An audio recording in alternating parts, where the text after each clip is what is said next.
जिन सामानों की लिस्ट आयशा ने राहुल को दी थी, वो सब सामान लेकर राहुल घर पहुंचा तो देखा कि पूरे घर में धुआं धुआं फैला हुआ था। राहुल ने किचन में जाकर देखा और कहा, तुम?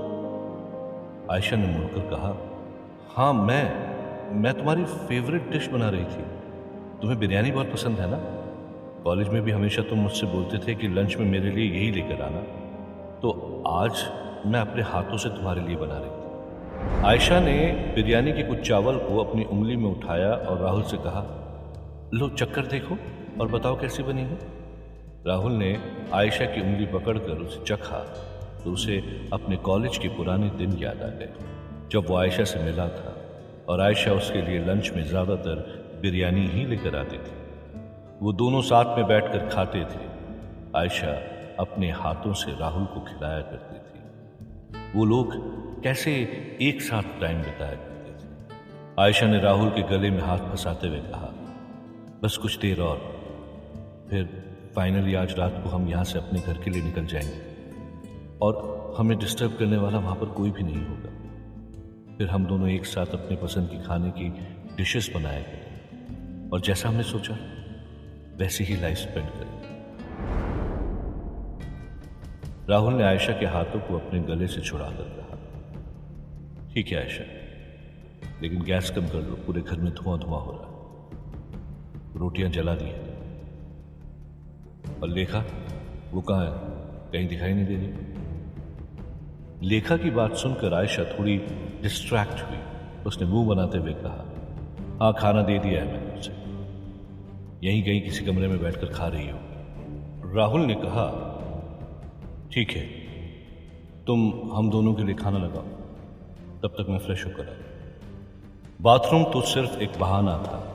उसके बहाने राहुल लेखा को ढूंढ रहा। आयशा के सामने वो ये बात बोल नहीं सकता था। एक एक कमरे में जाकर राहुल लेखा को ढूंढ रहा था, लेकिन लेखा उसे कहीं भी नहीं दिख रही थी। राहुल के दिल में हलचल भी मच रही थी कि लेखा ऐसे अचानक कहां चली गई। तभी उसे ढूंढते हुए राहुल ने एक कमरे में किसी की सिसकियों की हल्की सी आवाज सुनी। उसने उस कमरे का दरवाजा खोला तो देखा उस छोटे से स्टोर रूम में लेखा जमीन पर बैठे हुए अपने मुंह पर हाथ रख के रो रही थी, ताकि उसके रोने की आवाज किसी को सुनाई न दे। राहुल तुरंत घुटनों के बल उसके पास बैठ गया और उससे पूछा, लेखा क्या हुआ? तुम यहां पर ऐसे रो क्यों रही हो? आयशा से कुछ बहस हुई? लेखा ने कुछ भी नहीं कहा। राहुल ने अपने हाथों से लेखा के आंसू पोंछे और कहा, बताओ लेखा क्या हुआ? मैं हूं ना, मैं सब ठीक कर दूंगा, बताओ मुझे। लेखा ने सिसकियां लेते हुए कहा, आप दोनों तो अपने घर जा रहे हो, लेकिन मेरा क्या? मेरी मां कहां है पता नहीं। पिताजी मेरी शादी के बाद ही चल बसे।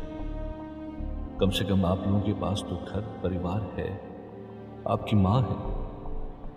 आपसे शादी होने के बाद मैंने इन पत्थरों का विनाश करना ही अपने जीवन का लक्ष्य बना लिया था, लेकिन न जाने अब मुझे क्या हो रहा है। क्यों आयशा को आपके करीब देखकर मुझे तकलीफ हो रही है, जबकि आप तो पहले से ही उससे प्यार करते थे। तो फिर मैं अपने लक्ष्य से क्यों भटक रही हूं? राहुल ने लेखा का हाथ पकड़कर कहा, लेखा ऐसा बिल्कुल भी नहीं, तुम भी हमारे साथ चल रही हो। अब तुम मेरा ही एक परिवार हो। मुझे अपना वो वादा भी याद है जो मैंने उस दिन तुम्हारे होठों पर रखा था। मैं उसे जरूर निभाऊंगा, तुम उसकी फिक्र मत करो। हम तुम्हारी मां को जरूर ढूंढ लेंगे। राहुल लेखा को यह सब समझा ही रहा था, तभी बाहर से चीखने की आवाज सुनाई। राहुल लेखा का हाथ पकड़कर वहां से बाहर की तरफ आया तो देखा आयशा उसके सामने डरी सहमी सी खड़ी हुई थी। उसका चेहरा एकदम खून की तरह लाल था और वो अपनी उंगली से खिड़की की तरफ इशारा कर रही थी। राहुल ने उस तरफ देखा तो उसे दिखा खिड़की से किसी ने एक पत्थर फेंका था जिसमें एक कागज लपटा हुआ था और उस पत्थर के बाजू में नोटों की एक गड्डी भी पड़ी हुई थी। राहुल ने उन दोनों को उठाकर देखा तो ये वही नोट थे जिसे राहुल ने सुबह अल्ताफ को दिए थे। उसके बाद राहुल ने पत्थर में लिपटे हुए उस कागज को खोला तो उसमें लिखा हुआ था कि तुम्हें कोई भी जहाज नहीं मिलेगा भगौड़े। पैसे और उस कागज को देखकर राहुल ने कहा, शायद ये उस अल्ताफ का काम है। आयशा ने कहा, हम लोगों के पास मोबाइल फोन नहीं है, इसलिए शायद उसने इसके जरिए ही खबर हम तक पहुंचाई हो। राहुल ने कहा, लेकिन उसने ऐसा किया क्यों? घर आकर भी तो बता सकता था। अभी सुबह ही तो बोल कर गया कि सब काम हो जाएगा और अब ये पैसे भी वापस कर दिए। राहुल ने कहा, मुझे उससे जाकर मिलना होगा। उसने मुझे अपनी दुकान का पता दिया था, मैं उससे वहीं जाकर मिलता हूं। इतना बोलकर राहुल वहां से निकलने लगा, लेकिन तभी आयशा ने उसका हाथ पकड़ा और कहा, तुम ऐसे अकेले वहां पर नहीं जाओगे। ये हमें पकड़ने के लिए किसी की चाल भी हो सकती है। इस देश की आर्मी, काली शक्तियां, कई तरह के लोग हमें ढूंढ रहे हैं, इसलिए मैं भी तुम्हारे साथ चलूंगा। राहुल ने कहा, तुम फिक्र मत करो, मैं अकेले ही वहां जाकर सब पता कर लूंगा। लेखा घर पर अकेली हो जाएगी, इसलिए तुम उसके साथ रहो। आयशा ने कहा, अगर तुम्हें वहां पर कोई खतरा आ गया तो फिर तुम क्या करोगे? इसलिए तुम्हें मेरे साथ की जरूरत पड़ सकती है। लेखा घर में ही सुरक्षित रहेगी।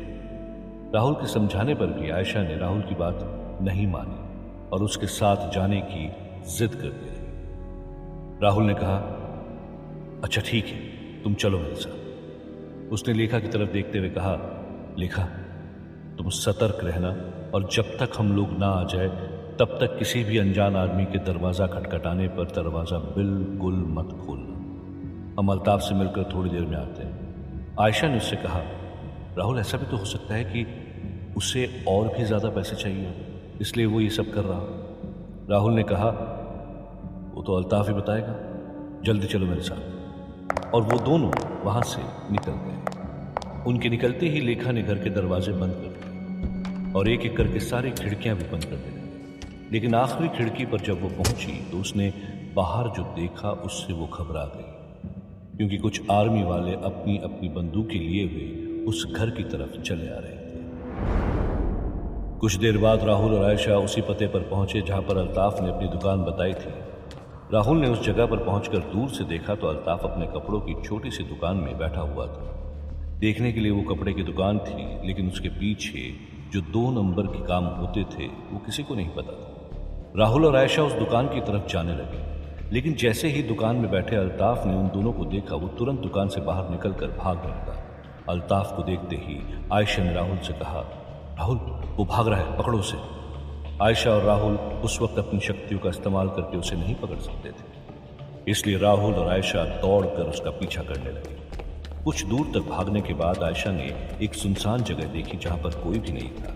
उसने एक लंबी छलांग लगाकर अल्ताफ को पीछे से पकड़ लिया। राहुल ने अल्ताफ से पूछा, क्या है ये सब? तुझे और पैसे चाहिए थे तो मुझे आकर बोलता, मैं तुझे पैसे देता। ये करने की क्या जरूरत थी? लेकिन जिस तरह से आयशा ने अल्ताफ को पकड़ा था उससे वो हैरान था। उसने इससे पहले ऐसा नजारा सिर्फ फिल्मों में ही देखा था। उसने हकलाते हुए आयशा से पूछा, आपने इतनी लंबी छलांग लगाकर मुझे कैसे पकड़ लिया? राहुल ने कहा, वो सब छोड़, तो ये बता, मेरे घर में आकर ये पत्थर और पैसे तूने ही फेंके थे ना? अल्ताफ ने कहा, हाँ ये मेरा ही काम है, मैं टेररिस्ट को अपने जहाज पर नहीं चढ़ने दूंगा।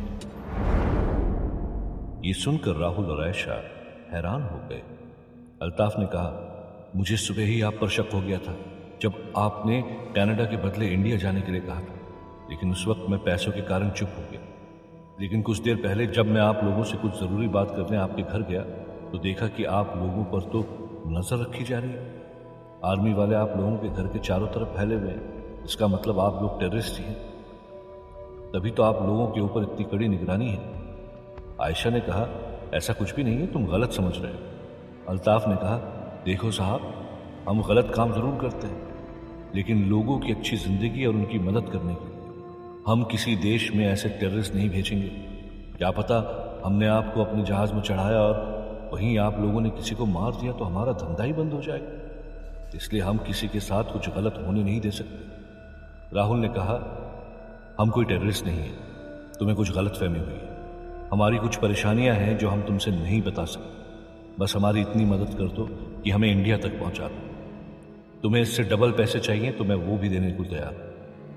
अल्ताफ ने कहा, नहीं साहब, मैं आप लोगों पर भरोसा नहीं कर सकता। अच्छा हुआ मैं उस घर से निकल आया, नहीं तो आर्मी आप लोगों के साथ मुझे भी उस घर में पकड़ लेती। इसीलिए मैं वहां से भाग कर आ गया। लेकिन अब तो मैं आप लोगों को किसी भी हालत में अपने जहाज में नहीं चढ़ने दूंगा। राहुल और आयशा अल्ताफ को समझाने की कोशिश कर रहे थे, लेकिन वो उनकी बात ही नहीं मान रहा था। अल्ताफ ने कहा, मैंने आपका पैसा भी वापस कर दिया है, अब आप लोगों को जहां जाना है जाओ, लेकिन मेरा पीछा छोड़ दो।